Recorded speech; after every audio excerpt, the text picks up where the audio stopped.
岭南如期会师长安，部分叛党利用科举之机，乔装潜入长安。幸得郑远镖局相助，配合兄长与冷月，吸引住宦党的注意。我等方能按照计划秘密返京，希望能成功阻止他们的阴谋。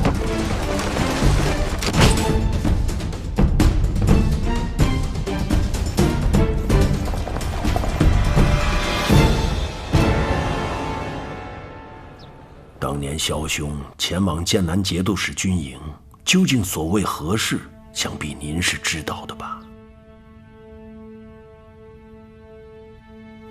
不但我知道了，孩子们都知道了。公主，当年在长安城中，与您怀的孩子月份相当，又有种种情由，使您不得不瞒下他的身世，暗中收养的孩子，我想可能就是陈英夫人腹中的孩子吧。秦鸾暗中寻回旧人，要拿孩子做文章。公主，您只有把实情全部都告诉我，我才能够想法子帮孩子们度过这一劫。否则的话，恐怕就什么都来不及了。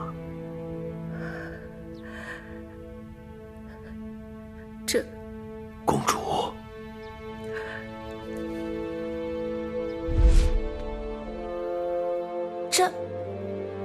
你家夫人呢？我家夫人因服了催产药，诞下公子之后就血流不止，已经随我家老爷去了。公主，夫人临终前有话让我转告您。我家老爷回京述职时，还兴致勃勃念叨着天定之喜，断不会刚回西南就造反，还请公主看在闺中之谊的份上，保住陈家这条血脉。不敢求公主为陈家洗冤，只求公主为公子留一条活路吧。公主。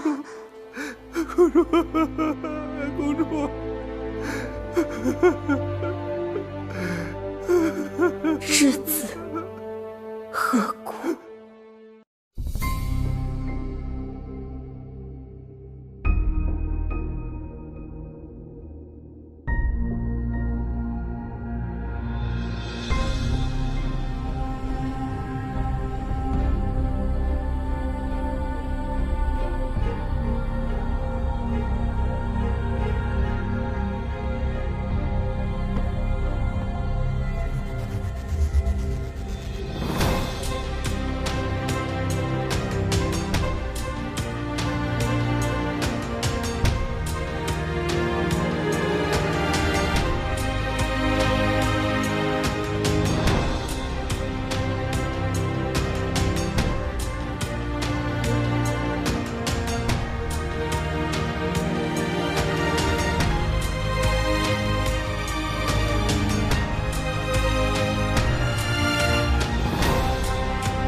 芋泥坊邀您收看御赐小五作，王爷喜欢好看的，幸好有它，清洁到位，好看加倍。芋泥坊氨基酸泥浆面膜，雾感亲肤，深层清洁，夏日必备。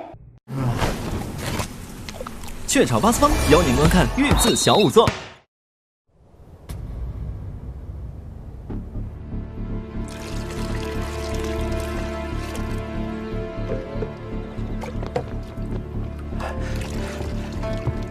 老爷，时辰到了，西南没有军报入京。是吗？一点消息都没有吗？没有，您看是否按计划行事？等会儿。哎呦，周将军，车上拉的什么人？哎，昨晚送去城外陪酒的姑娘，这会儿才接回来。有新人吗？有啊，我瞧瞧。瞧瞧。周将军，你还记得奴家吗？奴家可想死你了。记得，你叫翠香。麻烦让一下啊，我看一下里边的新人。哎呀，笑一个，笑一个，棒！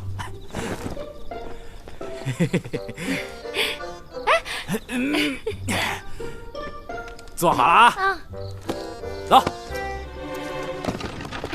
周将军常来啊！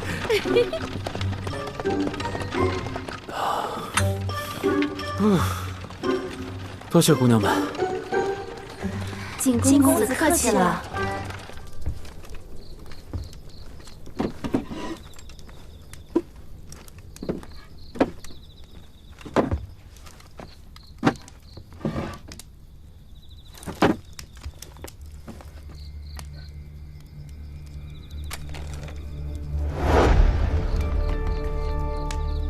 周将军，一切正常。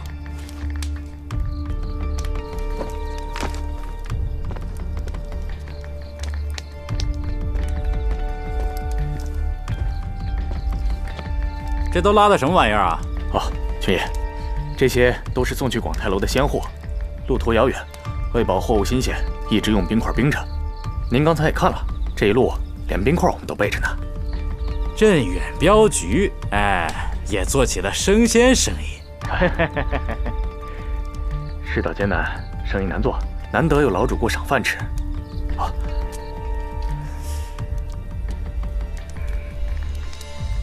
官爷们守城辛苦，得空喝点酒，解解乏。走，多谢军爷，快走。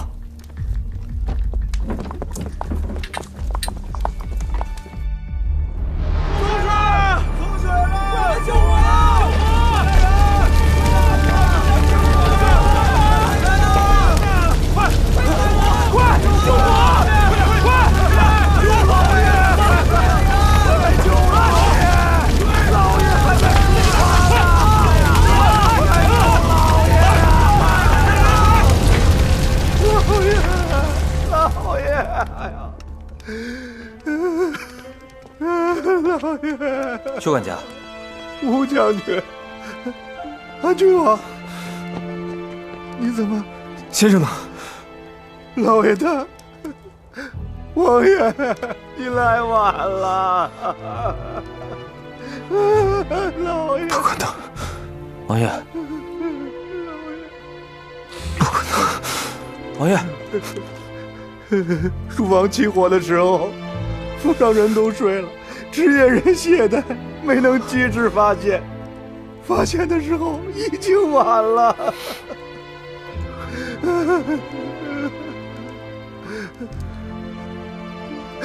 王爷，你还是不要看了。老爷他已经面目全非了，他一定不想这样和你相见啊，王爷。我来薛府见先生，从不需要任何人同传，你忘了吗？小人不敢忘。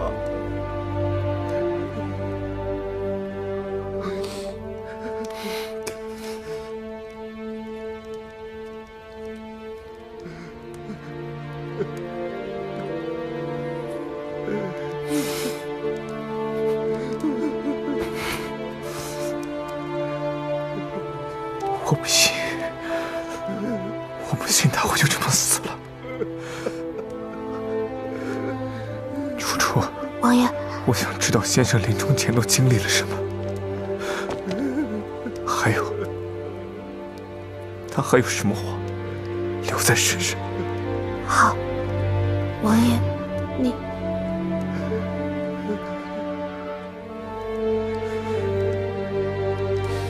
老爷呀，老爷，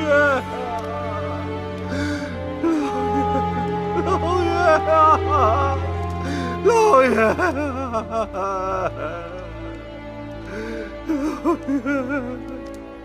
老爷。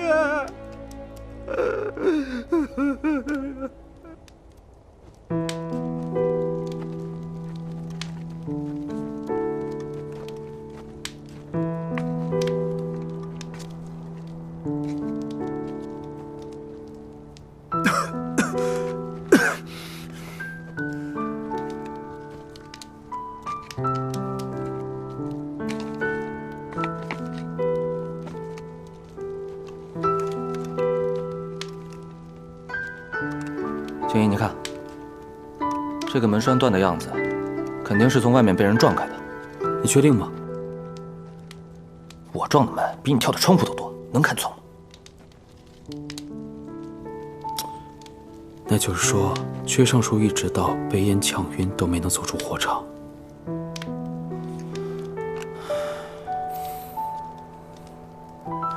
吴清，来。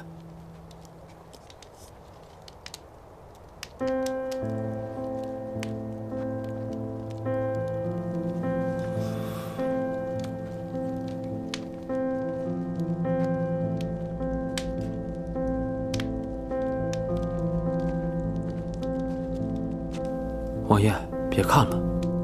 我不信他会这么不小心。先生从来不是一个粗心大意的人，外面失火了，他不会没有察觉，竟让自己活活烧死在这里面。如果真是这样，一定是有什么原因。你怀疑他是被害的？我刚一回京，先生就遇事身亡，怎么会有这么巧合的事情？但我们是秘密回来的，知道我们回京的只有我爹和吴江。什么人会在这个时候杀薛尚书？又为什么要杀薛尚书？你冷静点。我知道这很难接受，但王爷，这兴许就是个意外。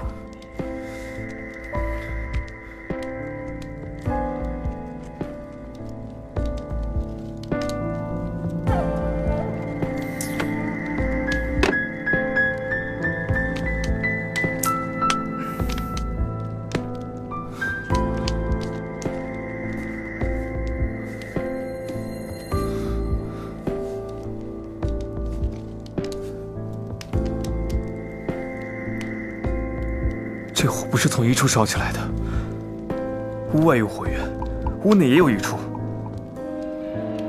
你们看这柱子，乍一看全是黑的，但细细看下来，烟熏痕迹深浅不一，呈树杈状。还真是啊。这是寻找点状火源的依据。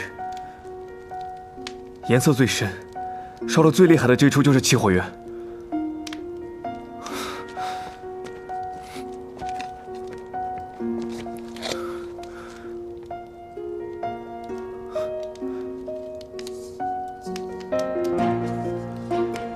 应该就是这盆子，助燃物就是放在这盆子里。这场火一定不是意外。王爷，此人既然在屋外已经放火了，为什么还要费这么大的劲跑到屋里来，再放一个火源遮盖这件事情呢？书房里这把火，应该是为了确保此处能够烧得足够充分，以尽可能焚毁更多的东西，以及……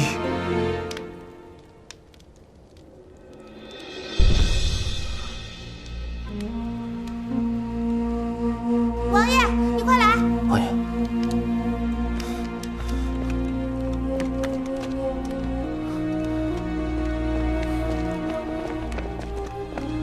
楚楚，王爷，不是薛先生。什么？他不是薛先生。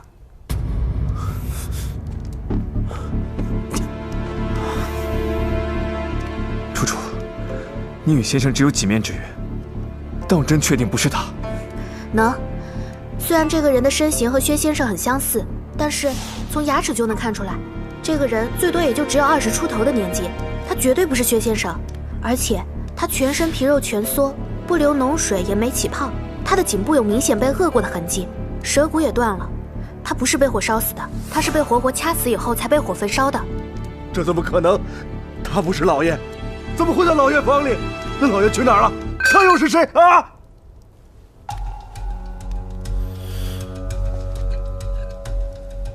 兵部进出的令牌，怎么会在你身上？是老爷每日怕忘带了，总是一回府就交给我，让我收着。出门前我再交给老爷的。奇怪，这里怎么会有这个呢？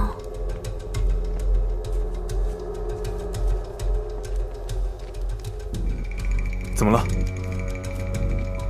王爷，你看这个，这里有蛇面门。蛇面门？蛇面门是什么？王爷，你闻闻看。有些香味。对，这种草药在花开的季节，全株都会散发出这种香气，人闻到会感觉神清气爽，蛇闻到就会躲得远远的。这种草药不仅能驱蛇，还能解蛇毒，比半边莲一类的解蛇毒的草药都要好用得多。可是，长安城中的人家院子里很少有蛇出现，薛先生为什么要种这种草药呢？不只是这里，那边还有那边，这院子好几处地方都种了蛇面门，我猜其他院子里肯定也种的有。可是如此，是老爷让种的，小人也不知道这是什么草啊。这就奇怪了，没听过薛先生如此怕蛇呀。王爷，薛先生是不是在西南住过啊？为什么这么问？西南的人家不管怕不怕蛇，都会在屋前、屋后还有牲口棚附近种上几株蛇面门，因为周围的人家都有种。如果谁家不种，蛇就会往谁家钻。我家种的有，关岭县县衙后院种的也有，只是它们长得太像野草了，而且一般都种在墙根下不起眼的地方。王爷，你没有注意过它们吧？哦，也就是说，就算楚楚你定居在长安，知道长安城里面没有蛇，你也会种这个蛇面门。是，我从小就看着家家户户都种着这个，看到它就知道蛇不会来了。如果有一天在常住的地方看不到的话，尤其是在西南蛇虫泛滥的时节，就算知道长安城不会有蛇，也会觉得心里不踏实。可是，薛先生是长安本地人啊。薛管家，你听说过薛尚书在西南常住过吗？没听说过。武将，王爷，你送楚楚回三法司。是。锦衣，跟我走。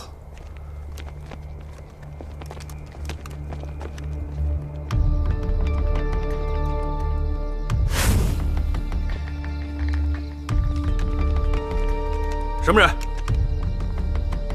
三法司办事，请。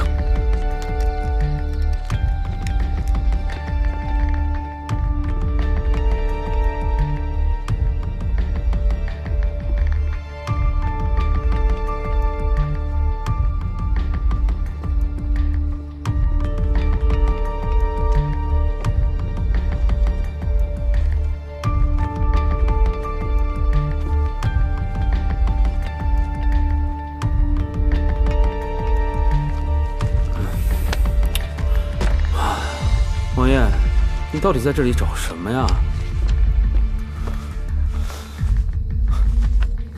王爷，王爷，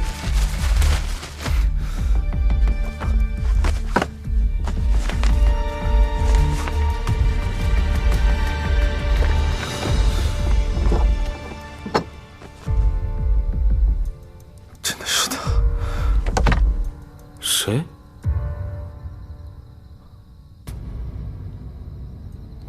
什么真的是他？谁呀？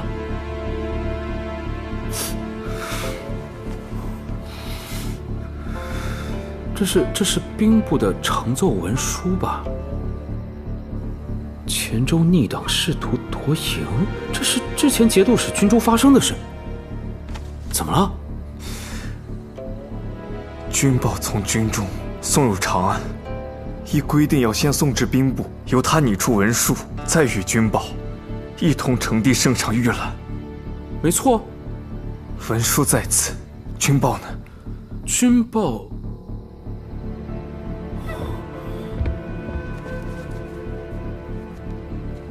之前我特意叮嘱过冷将军严锁消息，此次军报务必由我兄长亲自呈送入京。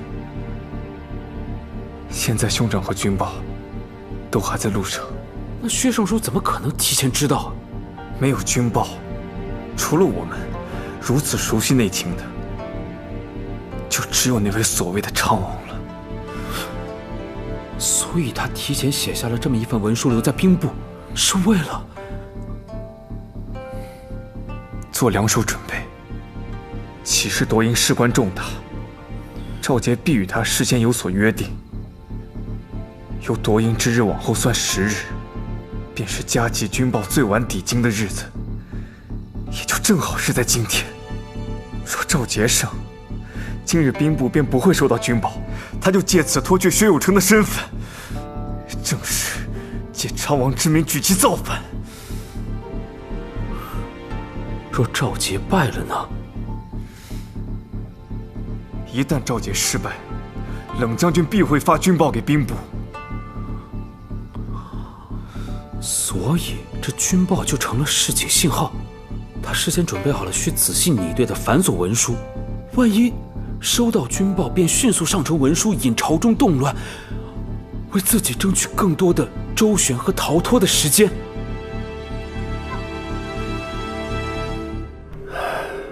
今日便是本王涅槃重生，堂堂正正做回昌王之日。11载，我忍辱负重，步步为营，在荣回楼买凶，利用秦鸾的人帮我铲除挡在大业之路上的绊脚石。神不知鬼不觉的安插可用之人，筹谋至尽。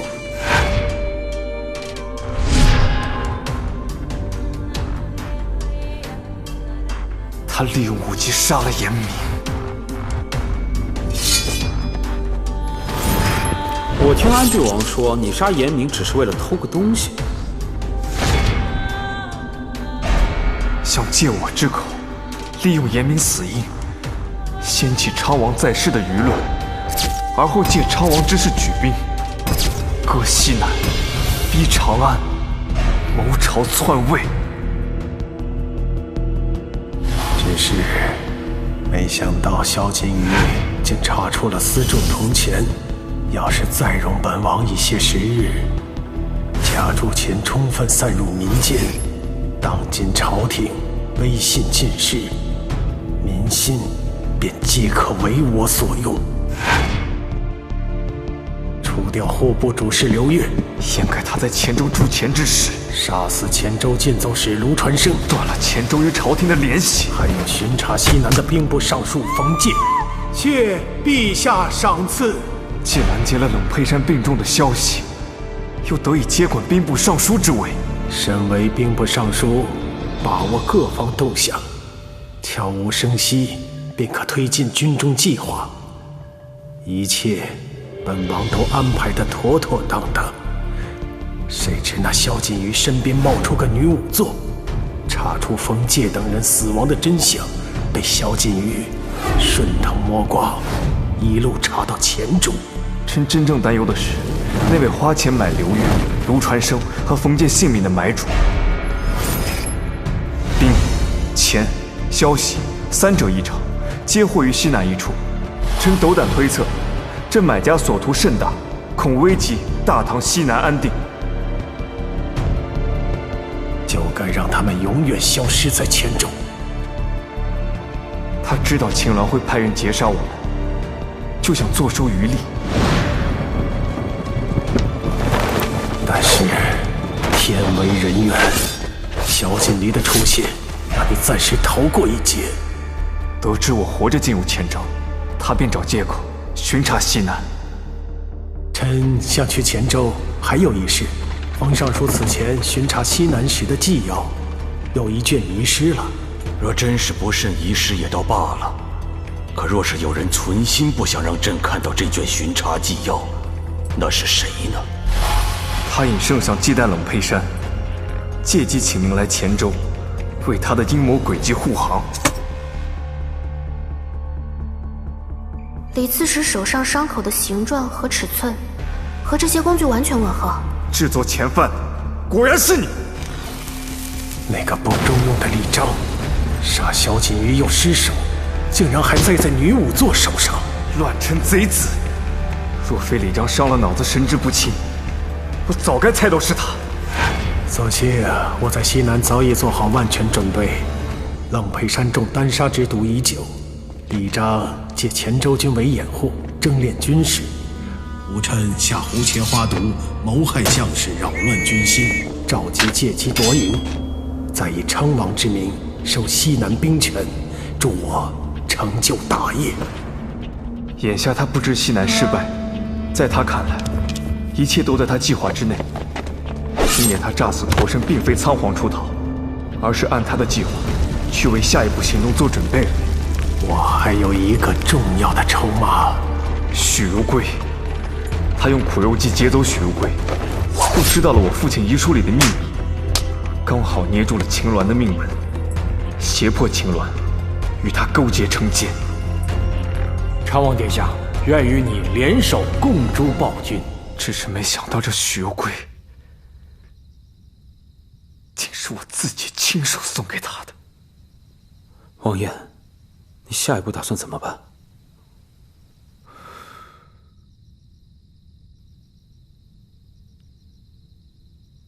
我不知道。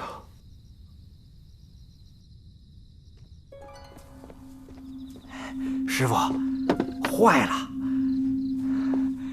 这安郡王和景逸去了兵部。萧剑玉活着回来了。嘿，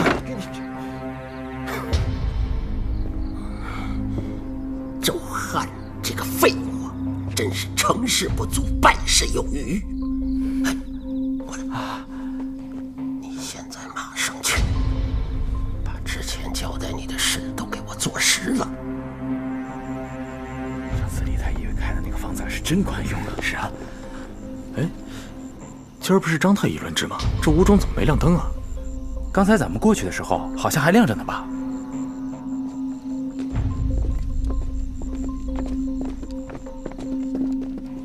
哎，这门怎么没关严呢？别是张太医年纪大了，出什么事儿吧？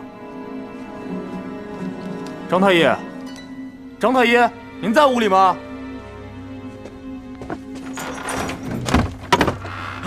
张太医，啊，张太医，哎，快救人呐！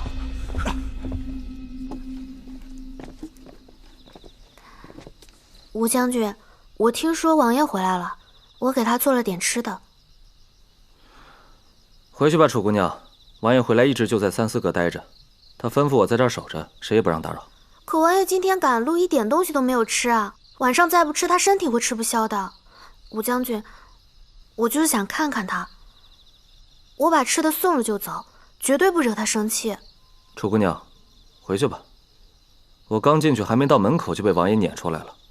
听我一句劝啊，等王爷一会儿忙完，我一定知会姑娘。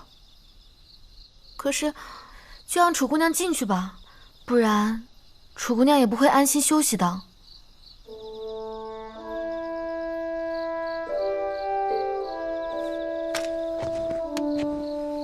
谢谢吴将军。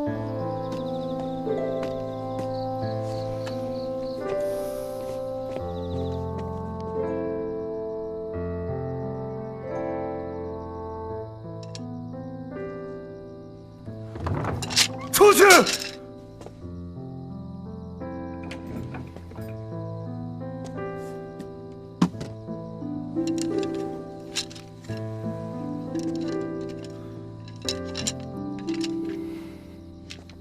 王爷，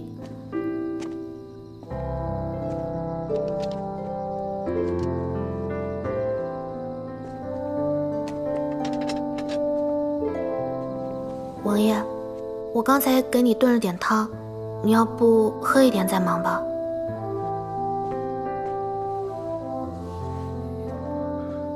汤我会喝，不早了，去睡吧。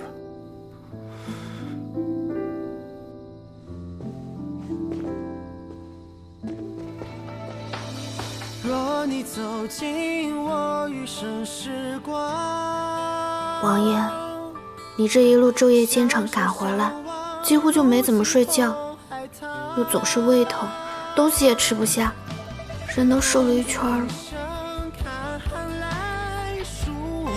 先生若只是要给圣上一个交代，我可将这许如归交托于先生。许如归。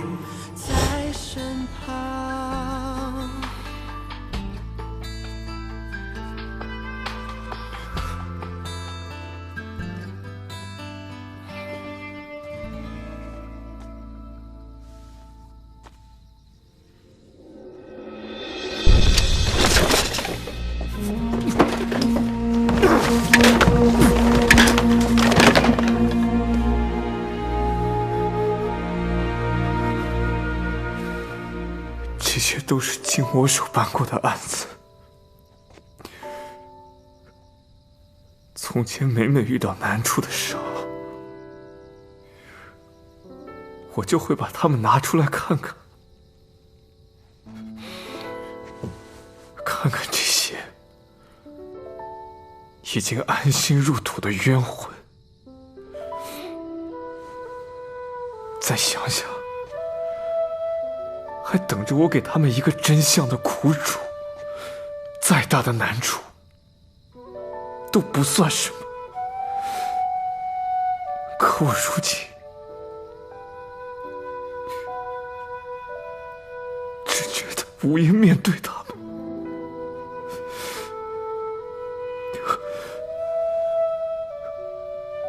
楚楚，我的先生薛汝成，他就是在长安买凶杀官，杀害严明，掀起昌王舆论，在黔州私铸铜钱，豢养私兵，囤积兵马粮饷，蓄意夺节度使兵营的逆党魁首。我呢，从长安查到黔州，又从黔州查回长安，兜了一圈，查来查去，这个人竟一直在我眼前，我却像个瞎子一样。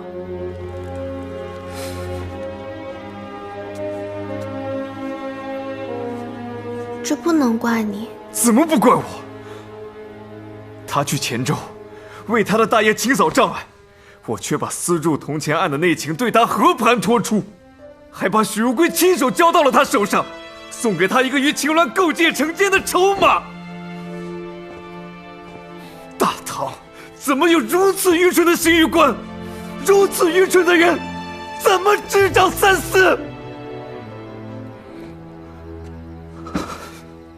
不是这样的，王爷，你只是一个大唐的刑狱官而已，你又不是神仙，怎么可能在什么线索都没有的时候就知道一切呢？换作是别人，谁能把这些什么都不沾边的案子全都连在一起呢？要不是你冒着生命危险一路追查，那冷将军的军队早已经被他们夺下了。是你为大唐西南的百姓挡下了一场灾难。虽然他们现在逃了，可我们还有机会把他们抓回来，还有机会阻止他在长安的阴谋。你是大唐最厉害的刑狱官，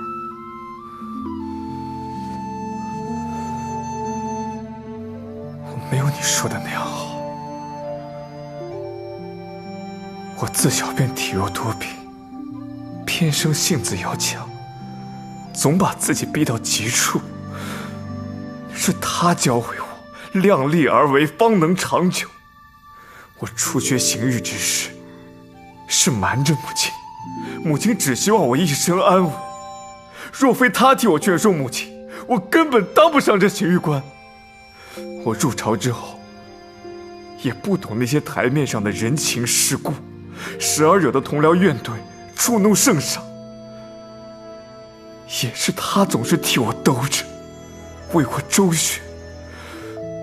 我实在想不通，若他从一开始便筹谋此事，那他这么多年来如此的教我、护着我，又算什么？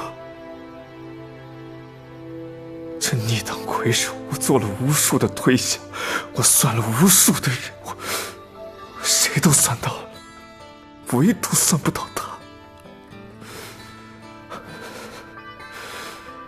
他一直这样帮你，也许就是因为他知道，就算他不帮你，你也会成为现在的你。他是你的先生，你敬重他是应该的，是他辜负了你的敬重，是他对不起你。任岁月风霜，从前他护着你，却把你护成这个样子。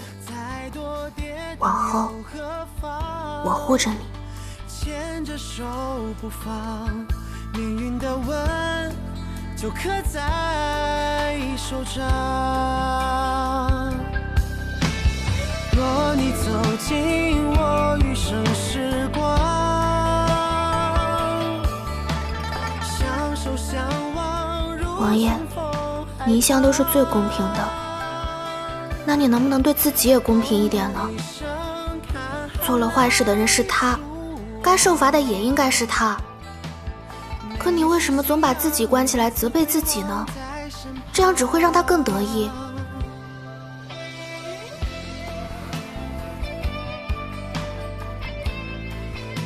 你说的对，我应该将他绳之以法，让他受到应有的惩罚，而不是一直责备自己，让真正关心我的人为我担心。我今日最后叫他一声先生，从今以后，我与他官非两道，无论他藏身何处，我必请他归安。无论你做什么，无论还有什么难事，我都陪着你。你再不许把自己一个人关起来了。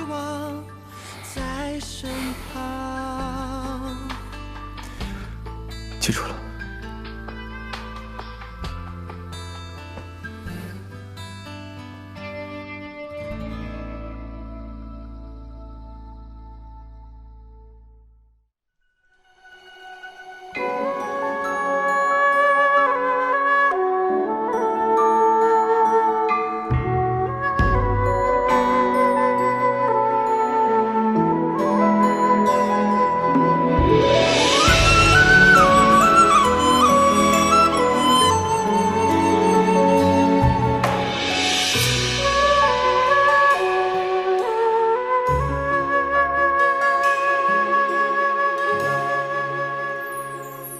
吹不散，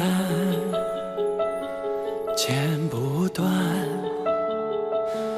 没遇见是对你的想念。